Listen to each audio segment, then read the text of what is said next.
अस्सलाम वालेकुम जी, welcome to Ayesha recipes. आज मैं आपके साथ बहुत ही मज़ेदार सहरी स्पेशल रेसिपीज़ में आलू कीमा कढ़ाई की रेसिपी शेयर करने जा रही हूँ। आइए देखते हैं इसे हमने कैसे रेडी किया है।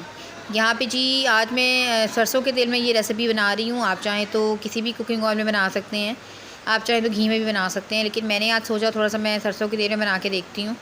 और ये बिलीव मी बहुत ही मज़ेदार सी रेडी हुई थी कीमा कढ़ाई, हमारी आलू कीमा कढ़ाई। अगर आपके पास सरसों का तेल है और आप बनाना चाहते हैं तो इसमें ज़रूर बना के देखिएगा और मुझे बताइएगा कमेंट में।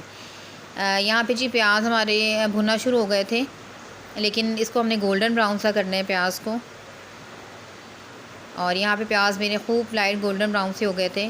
अब इस टाइम पे मैंने इसमें शामिल कर दिया था जी 2 टेबलस्पून ग्रीन चिलीज़ और जिंजर गार्लिक का 3G पेस्ट, ये शामिल कर दें। इसके साथ खूब अच्छी तरह से भुने प्याज को।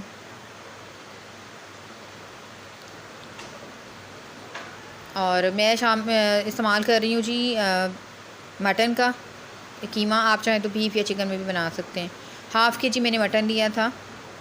और कीमा वॉश करने की रेसिपी भी मैं अपने चैनल पे दे चुकी हूँ, आप चाहें तो जाकर देख सकते हैं। हमेशा कीमा वॉश करके यूज़ किया करें, कभी भी वैसे मत डाल दिया करें जैसे बाज़ार से बनकर आता है। अच्छा जी, खूब अच्छी तरह से भुनाई कर लें ताकि कीमे का भी कच्चापन दूर हो जाए। जिंजर गार्लिक पेस्ट के साथ का जो जायका है बहुत अच्छा हो जाता है। और ख़ूब अच्छी तरह से भूनें तमाम चीज़ों को। होल स्पाइसेस में मैं शामिल कर रही हूँ जी 1/2 टीस्पून ब्लैक पेपर और 1 टीस्पून मैंने इसमें शामिल किया था साबुत ज़ीरा, वाइट ज़ीरा। इसके साथ हम कीमे को बहुत ही अच्छे से भूनेंगे, बहुत ही अच्छा सा जायका हो जाता है।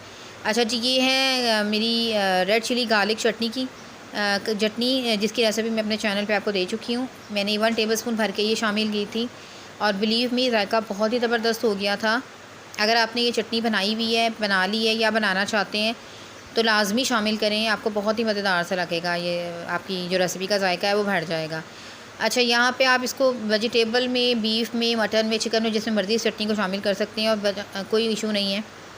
अब मैंने इसमें शामिल कर दिया है जी 1 टेबलस्पून धनिया पाउडर, 1 टीस्पून मैंने इसमें डाल दिया था नमक। साथ साथ मिक्स करते जाएँ तमाम चीज़ों को। आलू शामिल कर दें। तकरीबन 400 ग्राम्स मैंने आलू लिए थे, स्टार्च वगैरह का मैं अच्छी तरह से निकाल चुकी हूँ।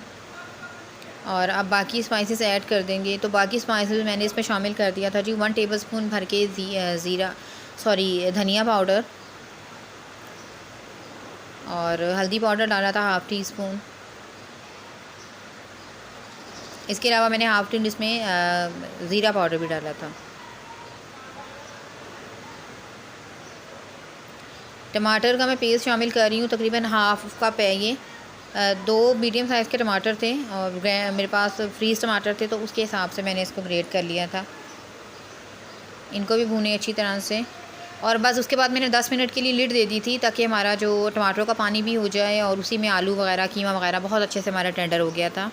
आप देख सकते हैं कितनी अच्छी सी लुक आना शुरू हो गई है कीमे आलू की।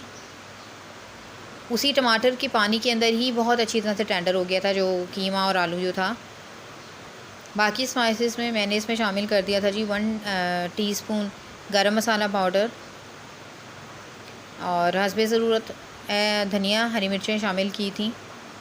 ये तो लाजमी इंग्रेडिएंट है। आप चाहे कीमा आलू वैसे भी बनाएं, चाहे कीमा कढ़ाई बनाएं या कोई भी इस तरह की रेसिपी बनाएं, जो हरी मिर्चें और धनिया है ये बहुत ज़्यादा इंपॉर्टेंट है। खूब अच्छी तरह से भून लें तमाम चीज़ों को। तकरीबन डन हो गया वह हमारा आलू कीमा कढ़ाई। मैंने 5 मिनट के लिए इसको और लिड दी थी ताकि और अच्छी तरह से चीज़ें जो है वो टेंडर हो जाएं, बिल्कुल भी किसी किस्म की कोई कसर ना रहे।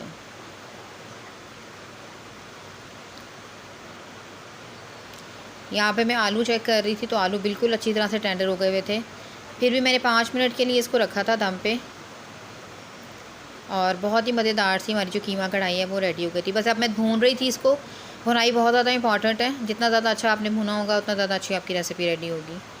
5 मिनट के लिए इसको मैंने दम पे रखा था और कीमा कढ़ाई जो थी हमारी बिल्कुल रेडी हो गई थी। यहाँ पे आलू कीमा कढ़ाई हमारी बिल्कुल रेडी है। मैं इसे डिश आउट करती हूँ और आपको दिखाती हूँ। उम्मीद करती हूँ मेरी आज की ये बहुत ही मज़ेदार see all time favourite recipe आपको पसंद आएगी। अगर आपको मेरी रेसिपीज़ पसंद आ रही हैं तो मेरे चैनल आशा रेसिपीज़ को सब्सक्राइब कीजिए, लाइक कीजिए, शेयर कीजिए। नेक्स्ट रेसिपी तक के लिए अल्लाह हाफ़िज़।